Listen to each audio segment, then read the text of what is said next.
Are we sold yet on Nico to Barcelona after that Nations League match against France? I mean, after what we saw, what we see from Lamine on the right, Nico on the left, Nico scores, Lamine scores again, Pedri scores.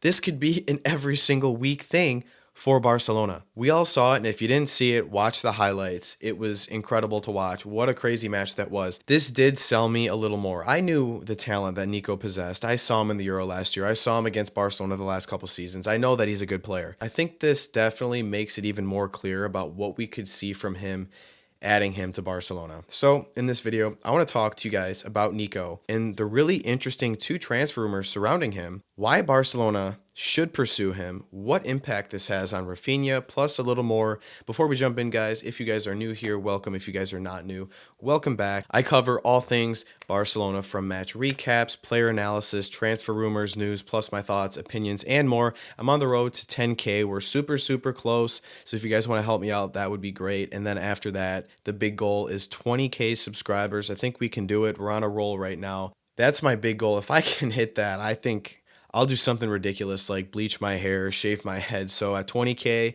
we'll talk, we'll do something crazy. But let's jump in and discuss Nico to Barcelona. Yes, no, why this makes sense, maybe why it doesn't make sense, and the other rumors surrounding Nico and his future.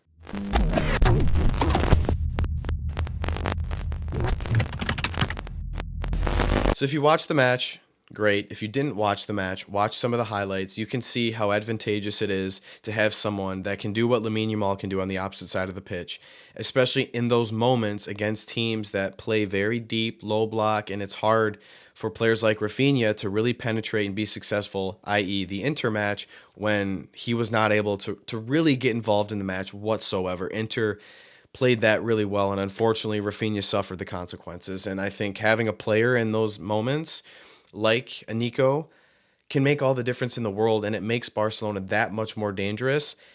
And I think it's something that they should pursue. Now, saying this, I almost feel guilty and bad because I'm a huge fan of Raphinha. We all love Raphinha. He plays for the badge, ultimately what we want, which I think could be a reason some people don't want Nico, and maybe Barcelona doesn't want him because they offered him last summer, turned it down. I don't know if it was also from Barcelona because of the salary. I know that was an issue too.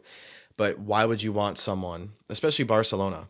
You don't want to come to Barcelona? All right, we don't want you. When it comes to Raphinha, I feel bad, but I also don't, because I know that regardless if they sign somebody, he's still going to play all the time. He can sub in for Lamine. He can play as number 9. He can play number 10. We saw how inconsistent and injury-prone Dani Olmo is, so there's no issue there. For an attacking player, he can play anywhere on the pitch. I'm not concerned about it. So I think it's great. It adds more depth, and I think Raphinha will be fine. I just wanted to mention that. Now, obviously, it helps Barcelona, kind of like I already said. It shakes things up. When we're not able to utilize Raphinha and his legs and play him in space and make runs, and he can make runs, and we're forced to play tiki-taka style of football and play in tight spaces, and you have to penetrate and try and dribble what Lamine Yamal does so well, what Pedri can do really well, what Olmo can do really well a lot of the times. Nico can do that extremely well too. How many times have we seen from Nico just in the match? He's beating a guy, cuts inside on his right foot, his strong foot, shoots, tries to score. He does score in the match. We would see that every single match from Pedri, from him, from Lamine. It would be a weekly thing. What we saw against France, we'd see that every single week. Where Raphinha has an unfortunate disadvantage is he's playing on the left side and he's left-footed, so he's not able to reap the benefits of beating a guy, cutting inside on his strong foot and shooting. Unfortunately, Lamine Yamal's on the right. He's stuck on the left, so I think that does hurt him. Luckily, his left foot's been great. He's been able to score a lot far post this past season, but still, I think it does help when you have a right-footed player playing on that left wing. So let me know what you guys think about that. Do you think this could really help Barcelona? Yes or no? Now, when we get into the interesting transfer rumors, everything that I'm hearing is pointing to Luis Diaz and then potentially Marcus Rashford. Leao's out of the question. I don't hear anything about Leao, and he's way too expensive. I just think it's off the table. I don't think it's happening. Luis Diaz, I don't understand why he's the biggest priority. I know he really is pushing for a move from Liverpool to Barcelona, and I know Deco seems to really want him. If he was 25 goals a season and he was 60 million, I'm cool with it. But he's going to be 29. He'll score like 8 to 10 goals a season, and he's 80 million. It's a no in all three areas, so I don't understand that. Marcus Rashford, I understand it a little more. But what we're seeing with Nico, why not just spend the 50 million for Nico? negotiate salary with him, lower the salary, and it'll be just a win-win for him and for Barcelona. The interesting thing about Nico is I don't hear anything from Barcelona about the transfer rumors and their intentions with Nico. It looks like all the interest is coming from Chelsea and Arsenal. And actually, let me pull this up for you. Unfortunately, Chelsea just has all this money to spend. They can sign literally anybody they want. I mean, unfortunately for them, they're still going to be ass. So Arsenal are very close to signing £49 million top target as first summer transfer confirmed. I think they're about to sign Zubamendi. I don't know if that's who it was, but I think they're really close to signing him. Arsenal are now reportedly very close to securing the signing of Nico Williams from Bilbao as the Gunners confirm their first transfer of the summer. Reports have claimed that the Gunners are set for a big summer as their new sporting director works to bring in several new players to boost Arteta's squad. And some of these players are Zubamendi. They either want Gyökeres or Isak and then Nico. I mean, Arsenal would be insane if they could land two of those players. I just don't understand. I have to know what's going on. Why is there nothing moving between Barcelona and Nico? And it seems like this is more promising. This Arsenal rumor came out of nowhere. I didn't really even know this was a thing, unfortunately. So, because the only thing that I can think of why Barcelona might not want Nico is, number one, potentially the salary. And maybe two, there's something with the ego like, hey, if you don't want to play for Barcelona, that's fine. We don't want you.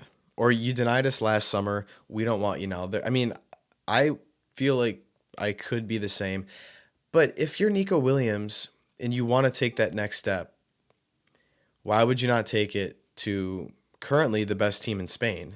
I mean, Real Madrid's always going to be really good, but he's not going there. They got Vinicius and Mbappe. It doesn't even make sense. It's the perfect move for him. It honestly is the perfect move for Barcelona.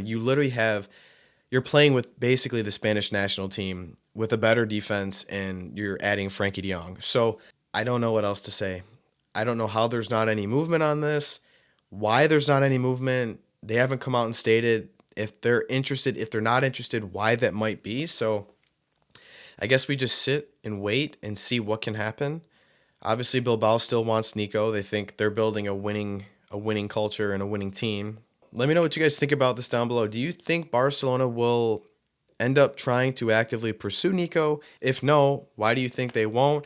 And if you're Nico, where do you think the best spot is? I really don't know if there's a spot better for him than Barcelona. It makes perfect sense. And do you guys want to see Barcelona sign Nico or another winger? Do you actually think it's necessary?